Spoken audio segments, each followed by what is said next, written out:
অনেকেই বলো জানে না যে মালয়েশিয়ার পাম গাছ দেখতে কেমন হয়। তা দেখতেই পাচ্ছ বন্ধুরা, এই হলো মালয়েশিয়ার পাম গাছ। তা অনেক ভাইয়েরা, বন্ধুরা, দাদারা এখনও মালয়েশিয়ায় আসেনি, আসবে। বাড়িতে বসে ভাবে যে মালয়েশিয়ার পাম গাছ কেমন হয় দেখতে। তাই এই হলো মালয়েশিয়ার পাম গাছ। তা বন্ধুরা, তোমরা দেখে নাও, তোমরা যদি নতুন মালয়েশিয়ার পাম বাগানের কাজে আসো।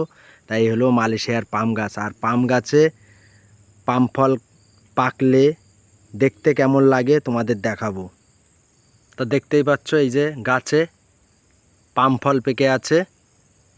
দেখতে পাচ্ছ এই সাইডেও একটা পাকা পাম ফল, এদিকেও একটা পাকা পাম ফল, আর এটা বলো কাঁচা পাম ফল।